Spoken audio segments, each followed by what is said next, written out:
we're in this moment in time that is both a cultural reckoning and a revolution. And as the title of the talk says, I really do believe the world needs cultural creative leaders more than ever right now, right? We have a creative collective power that can do so much in the world. And so, some of the things I've asked myself is, how can we more evenly distribute all the amazing creative expertise that we have around us?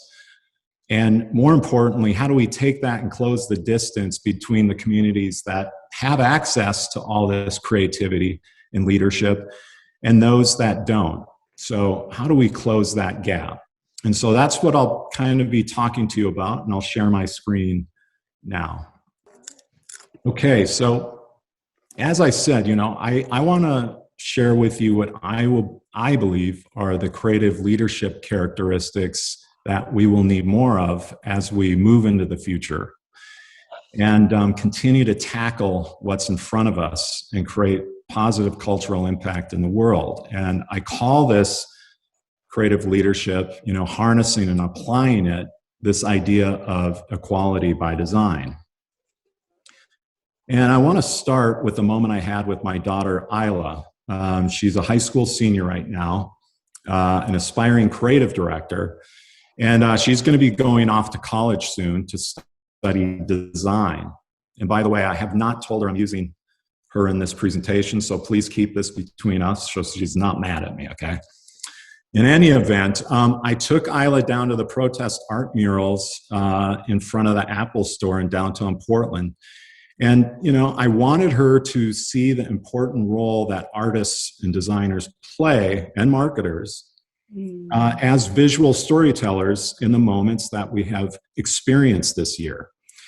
And through their creativity, they reveal the truth in ways that I believe connects people emotionally to instances of injustice, and in turn compels us to join movements that aim to change them. It also gave me a chance to directly share my feelings with her on the murder of George Floyd in Minneapolis, Minnesota, as I was born and raised there and attended the Minneapolis College of Art and Design, not far from that tragedy. And so while that visit was difficult considering the magnitude of what has happened and what we've all experienced, I definitely came away with an incredible amount of optimism. Because we have seen, and my daughter certainly has been witness to, an outpouring of creativity across multiple disciplines this year. And that creativity continues to stir emotions and unify people towards a common cause, whether that's about racial injustice, healthcare inequities in the face of a pandemic, or getting out the vote.